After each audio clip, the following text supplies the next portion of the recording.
Hello दोस्तों, नमस्कार। आपके अपने यूट्यूब चैनल एनालिसिस क्लास में स्वागत है। देखिए दोस्तों, आज के इस क्लास में UG semester third economics honours core paper 7 में आप लोगों को पढ़ना हिस्ट्री ऑफ इकोनॉमिक थॉट। ठीक है, उसी का दूसरा आज हम इंपॉर्टेंट क्वेश्चन आंसर करवाने वाले, जो आपके एग्जाम की से वेरी वेरी मोस्ट इंपॉर्टेंट प्रश्न है। हमने पिछले वीडियो में एक क्वेश्चन बता चुके हैं। आज के इस क्लास में हम सेकेंड क्वेश्चन आप लोग को बताने वाले, साथ ही आंसर भी बिल्कुल सरल शब्दों का प्रयोग किया गया, जिससे आप आसानी से एग्जाम पेपर में लिख सकते हैं।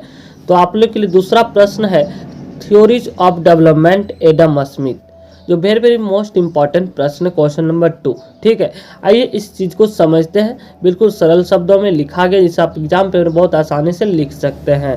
तो आपको एडम स्मिथ के बारे में बताना है, थ्योरीज ऑफ डेवलपमेंट के बारे में। ठीक है, तो चलिए बिल्कुल समझते हैं। बहुत आसानी से सरल शब्दों का प्रयोग किया गया। चलिए आंसर को शुरू करते हैं।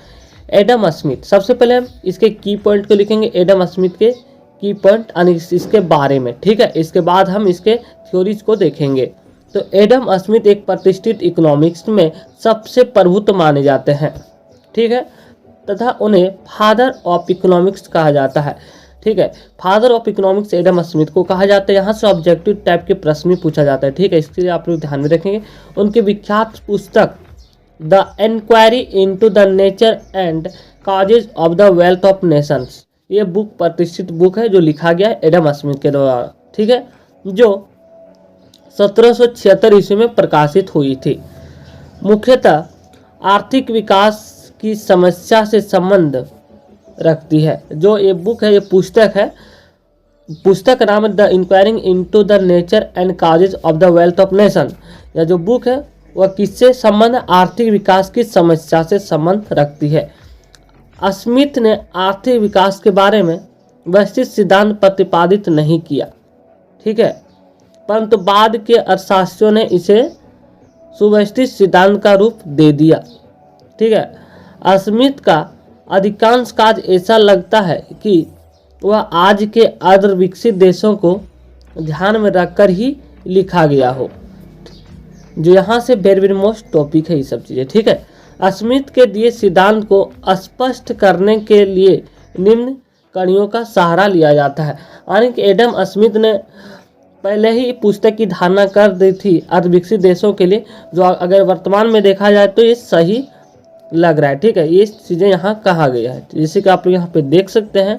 वह आज के अर्धविकसित देशों को ध्यान में रखकर ही लिखा गया, जो पुस्तक लिखा गया था 1776 ईस्वी में। ठीक है, उसी के बारे में यहाँ हम पॉइंट वाइज पॉइंट समझेंगे, आखिर में उसमें किस चीज़ों के बारे में बताया गया था। ठीक है, तो हम एक एक पॉइंट को समझेंगे। निम्न कड़ियों का सहारा लिया जाता है। ठीक है, पहला है प्राकृतिक नियम। यहाँ से हम लोग 6 से 7 पॉइंट को लिखेंगे। ठीक है, थ्योरीज ऑफ डेवलपमेंट के बारे में, जिनमें से पहला है प्राकृतिक नियम। अब प्राकृतिक नियम के अंतर्गत क्या क्या चीजें आती हैं। आर्थिक मामलों में एडम स्मिथ प्राकृतिक नियम में विश्वास करता था। ठीक है, आर्थिक मामलों में जो एडम स्मिथ जो है प्राकृतिक नियम में विश्वास करता था।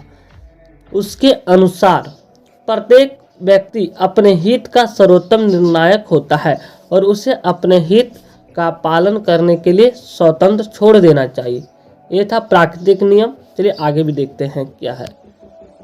एडम स्मिथ का स्पष्ट रूप से यह मत था कि प्रत्येक व्यक्ति तथा समाज अपनी आय को बढ़ाने के लिए जितना भी अधिक से अधिक परिश्रम कर सकता है या करता है, अर्थात वह देश की आय और साथ ही साथ अपनी आय को बढ़ाने के लिए जो योगदान कर सकता है, वह प्रारंभ में अपने हितों को ही बढ़ावा देने का प्रयास करता है, किंतु धीरे धीरे उसकी क्रियाओं अथवा इनसाइड हैंड के कारण उसकी उन क्रियाओं से उसके हित में वृद्धि के साथ साथ समाज के हित में भी वृद्धि होती है।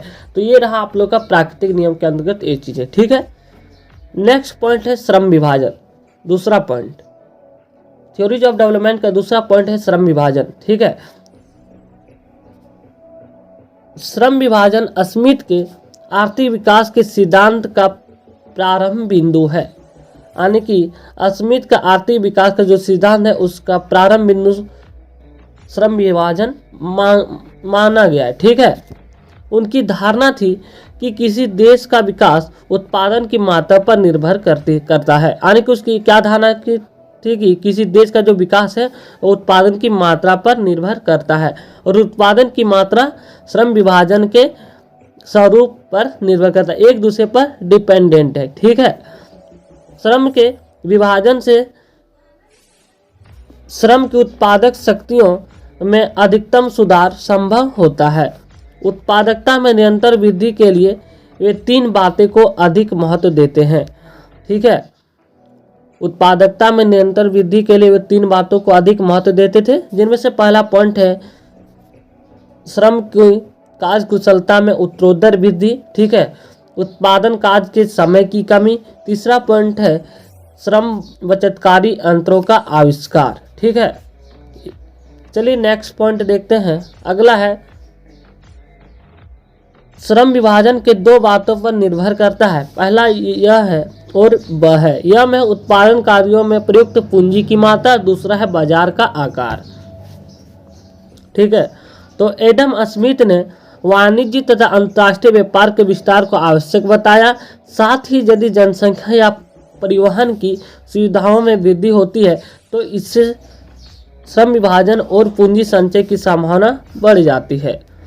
नेक्स्ट पॉइंट है तीसरा पॉइंट में यह बताता है कि पूंजी संचय आर्थिक विकास की आवश्यक शर्त है। ठीक है, तो ये इस पॉइंट को भी समझते हैं। एडम स्मिथ पूंजी को आर्थिक विकास की महत्वपूर्ण कारक मानते थे। एडम स्मिथ मानते थे कि देश में पूंजी की वृद्धि अथवा कमी के अनुपात में ही उत्पादकों, श्रमिकों, भूमिपतियों व वास्तविक धन भूमि का उत्पादन तथा देशवासियों की आय बढ़ती अथवा घटती है। उनके अनुसार पूंजी जो है संचय अवश्य ही श्रम विभाजन से पहले होना चाहिए। एडम स्मिथ ये मानते थे कि एक व्यक्ति प्रतिवर्ष जितना अंश बचाता है वह तुरंत पूंजी के रूप में प्रयुक्त हो जाता है। साथ ही मितव्ययिता से पूंजी संचय बढ़ता है तथा फिजूल खर्ची व दुराचरण से यह घटता है। परिश्रम की अपेक्षा मितव्ययिता से पूंजी संचित होती है। ये चीजें कहा गया था एडम स्मिथ के द्वारा। ठीक है, चौथा पॉइंट है कि थ्योरीज ऑफ डेवलपमेंट का चौथा पॉइंट है मानव संसाधन और आर्थिक विकास। एडम स्मिथ के अनुसार श्रम ही उत्पत्ति का सबसे महत्वपूर्ण एवं सक्रिय साधन है, ऐसा कहा गया एडम स्मिथ के द्वारा। उनका यह भी मत था कि श्रम ही वह कोष है जो किसी राष्ट्र को वार्षिक उपभोग के लिए समस्त सुविधाएं और आवश्यकताएं उपलब्ध करा सकता है। यद्यपि उन्होंने आर्थिक विकास में मानव संसाधनों के योगदान को महत्व प्रदान किया है, फिर भी उनका विचार था कि पूंजी की कमी को देखते हुए निम्न कोटि के व्यक्तियों की जनसंख्या वृद्धि पर नियंत्रण अवश्य लगाया जाना चाहिए ताकि श्रम पूंजी अनुपात ठीक बना रहे तथा आर्थिक विकास की गति धीमी होने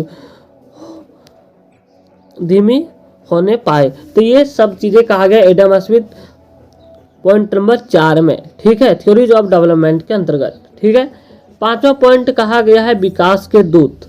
यानी कि विकास के दूत, चलिए इस पॉइंट को समझते हैं। एडम स्मिथ के अनुसार कृषक हो गया, उत्पादक हो गया, व्यापारी हो गया, आर्थिक प्रगति और विकास के दूत हैं। ठीक है, मुक्त व्यापार, उद्यमशीलता तथा प्रतिस्पर्धा के होने पर ही कृषकों, उत्पादकों तथा व्यापारियों ने बाजार को विस्तृत किया है, जिसके फलस्वरूप आर्थिक विकास संभव हो सका है। इन तीनों के कार्य परस्पर संबंधित होते हैं। ठीक है, नेक्स्ट पॉइंट है 6 पॉइंट संतुलित विकास।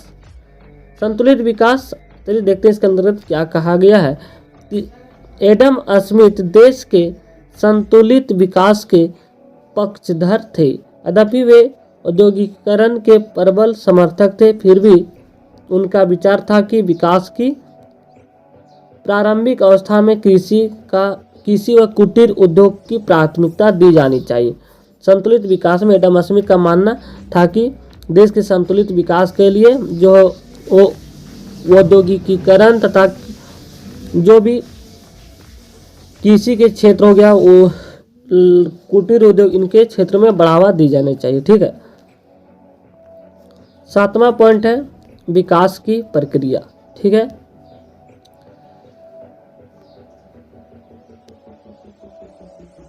एडम स्मिथ के अनुसार आर्थिक विकास की प्रक्रिया संचयी होती है।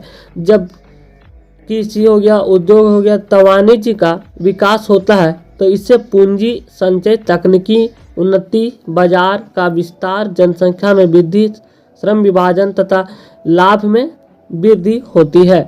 और यह क्रमिक प्रक्रिया चलती रहती है, परंतु सदैव ऐसा नहीं होता। प्राकृतिक संसाधनों की कमी विकास का अवरुद्ध करती है। ठीक है। अब देखेंगे कुछ एडम स्मिथ के द्वारा दी गई थ्योरी में कुछ कमियां भी थी। चलिए इस कमियों को भी देख लेते हैं। आने की आलोचना। ठीक है। क्या क्या कमियां थी? इस सिद्धांत की कई कमियां हैं जिसके कारण इसकी आलोचना भी की गई है। टोटल हमने 7 सिद्धांत को पढ़ा। ये सभी एडम स्मिथ के द्वारा दिया गया थ्योरी का सिद्धांत है। ठीक है। चलिए इसकी कमियों को भी देख लेते हैं पॉइंट वाइज करके। इनमें से पहला पॉइंट है राज्य को न्यूनतम महत्व। ठीक है। राज्य के बिना विकास का संभव नहीं है, जबकि स्मिथ ने राज्य को न्यूनतम महत्व दिया था। ये यहाँ आलोचना की गई। दूसरा पॉइंट है कि गतिहीन अर्थव्यवस्था से भयभीत।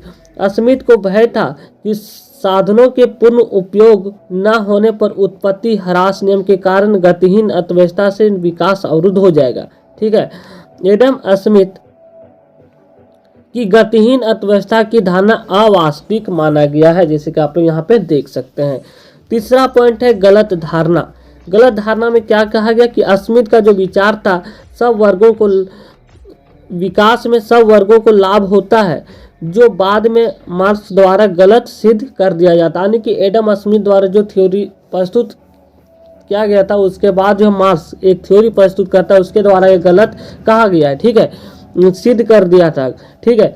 मार्क्स ने स्पष्ट कर दिया है कि जब तक विकास के कार्य में राज्य का हस्तक्षेप नहीं होता, तब तक समाज के सभी वर्गों को लाभ नहीं मिल पाता। ये मानना था मार्क्स का। ठीक है। मार्क्स के बारे में हम पढ़ेंगे नेक्स्ट वीडियो में।